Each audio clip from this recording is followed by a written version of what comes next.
Bisnis hidroponik ini peluang ke depannya sebenarnya sangat bagus ya. Pertama, hidroponik ini kan sebenarnya salah satu siasat kita untuk mengatasi, keterbatasan lahan. Sehingga kita bisa bercocok tanam atau berbudidaya itu di mana saja, bahkan tidak perlu yang beralaskan tanah, istilahnya di depan rumah kita yang, tidak ada tamannya pun bisa. Nama saya Novendra Vigana. Saya umur 23 tahun, mahasiswa di Universitas Pembangunan Nasional Veteran Yogyakarta atau UPN. Saat ini masih bekerja sambil-sambilan, jadi mengembangkan hidroponik dan usaha-usaha dari rumah lainnya seperti ya mengembangkan kos-kosan dan sebagainya.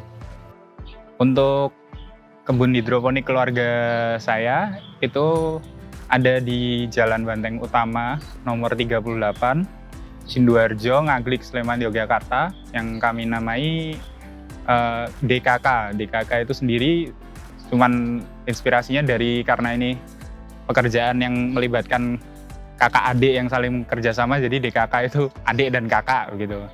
Hidroponik itu saya jalan mulai 2020 tahun lalu ya. Jadi sekitar bulan September, Oktober gitu. Kalau awal mulanya karena pertama pandemi ya Mas, jadi keluarga di rumah, terus habis itu kerjaan juga terbatas ya udah, jadi daripada penat, karena alhamdulillah juga punya kebun sendiri yang lumayan luas, jadi sambil belajar. Itu tahun itu masih belajar, jadi masih banyak error-errornya. Kalau belajar hidroponiknya dari kuliah juga, tapi kebanyakan memang saat ini dari eksternal. Untuk kuliah memang saya juga ngambil jurusan pertanian, meskipun di sana juga saya nggak ngambil peminatan spesifik hidroponik, sehingga saya fokusnya untuk belajar hidroponik ini lebih dari luar. Jadi kebanyakan seperti YouTube, terus kebetulan kakak saya juga kuliah pertanian, sehingga bisa konsultasi sama teman-teman sesama pertanian juga. Ya paling YouTube sih Mas. Untuk rangkaian atau atap-atap dan instalasi ini sebenarnya kalau saya nggak pesan dari orang, tapi full sebenarnya sendiri. Mungkin kalau konsepnya mungkin sama, jadi dari bentuk-bentuknya seperti yang kita pesan dari orang lain, tapi bedanya kalau dari pesanan orang lain mungkin untuk harganya mungkin lebih mahal karena di sana ada biaya jasanya, mungkin juga bahan-bahannya karena lebih bagus begitu. Nah kalau yang milik keluarga saya ini lebih ke homemade, jadi buat sendiri, menyesuaikan dengan budget sehingga bisa ditekan untuk biayanya, seperti kayak kualitas pipanya, terus pemilihan bajanya itu kan ada grade-grade-nya itu. Nah itu kami pilih yang paling murah aja sih gitu. Kalau untuk sistemnya hidroponik yang kami terapkan di sini, ini sebenarnya mayoritas DFT. DFT dengan variasi seperti ada yang pakai sistem meja atau bentuknya mendatar, terus ada juga yang bentuknya segitiga. Kalau kami lebih cenderung ke DFT sih, soalnya kalau NFT itu kan hanya menggunakan air dengan yang tidak menggenang, jadi airnya hanya full mengalir saja. Kalau DFT itu masih tercipta genangan di dalamnya, sehingga sewaktu-waktu jika terjadi masalah seperti mati listrik atau pompa yang rusak, itu masih terdapat air jadi sumber atau media dari tanaman, sehingga resiko untuk tanaman itu mati itu lebih sedikit meskipun tidak menutup resiko juga gitu.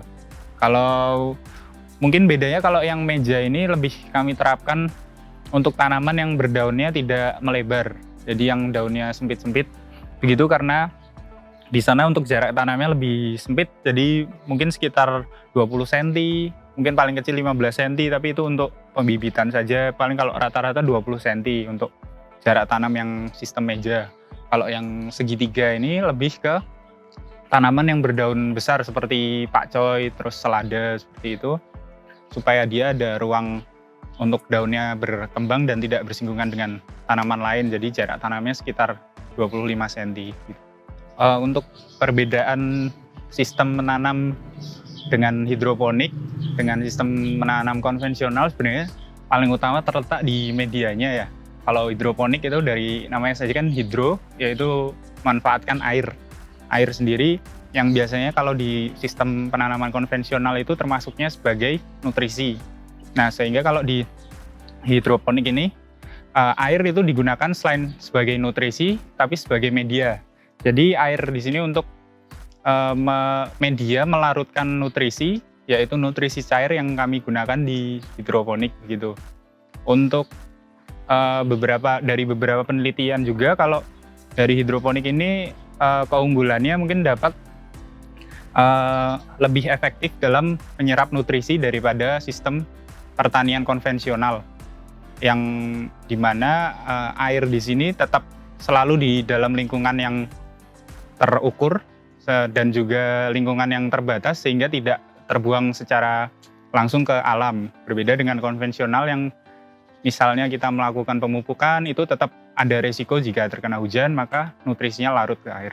Untuk di kebun DKK kami ini ada beberapa jenis tanaman yang ada, diantaranya yang pertama ada selada hijau, yang kedua ada pakcoy atau sawi sendok, yang ketiga ada bayam hijau. Ada juga beberapa yang tanaman yang merah-merah seperti bayam merah, terus selada merah meskipun saat ini kami lagi nggak produksi. Ada juga yang lain seperti sioma atau selada wangi. Oh iya, ada juga tanaman kangkung. Dan kalau untuk periode tanamnya, kalau dari tanam hingga panen, contoh mungkin misal di pakcoy ya, di pakcoy itu sekitar kami perlu 1 bulan lebih, sekitar 5 minggu atau 6 minggu dari ditanam di media sampai ke panen.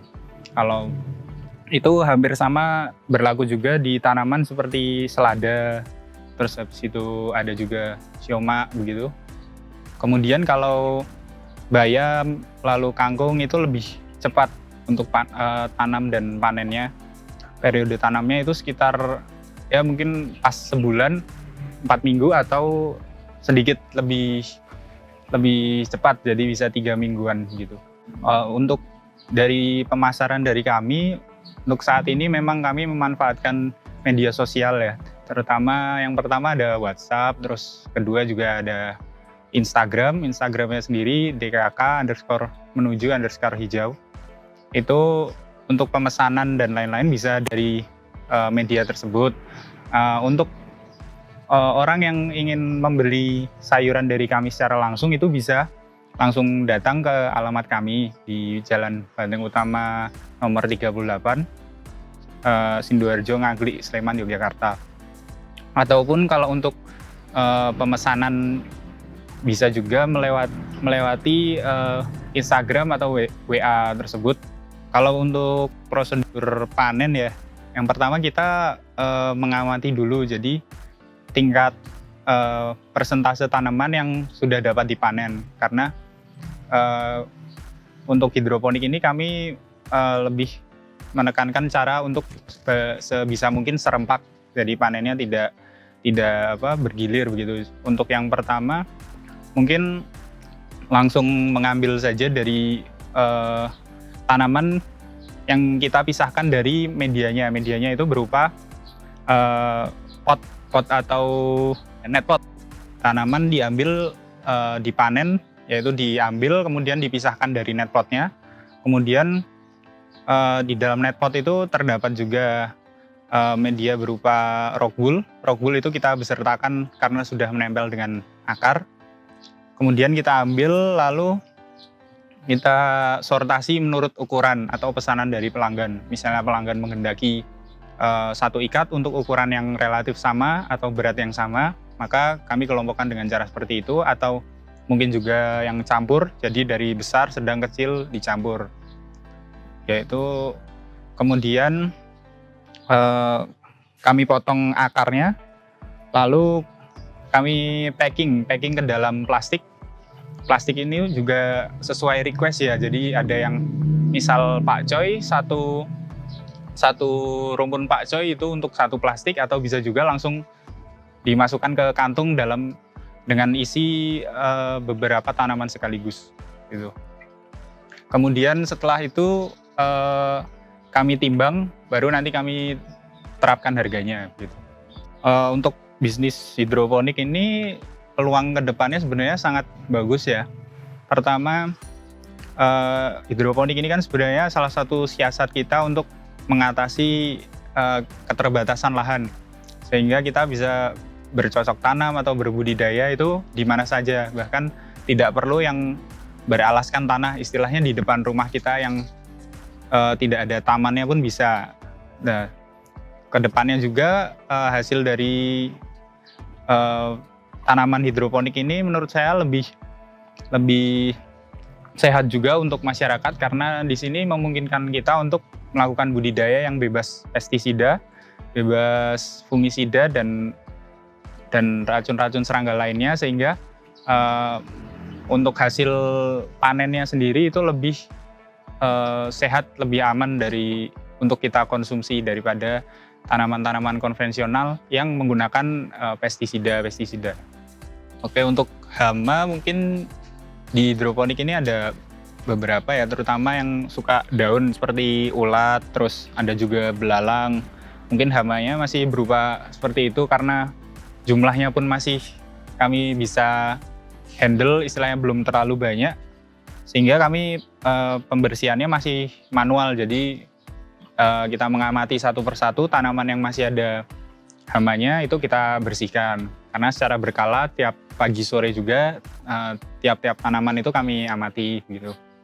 Untuk iklim ataupun cuaca setempat sebenarnya tidak terlalu mempengaruhi ya untuk budidaya hidroponik, karena yang kami lakukan di sini adalah melakukan pemasangan atap yang menggunakan plastik UV dengan rangka baja ringan.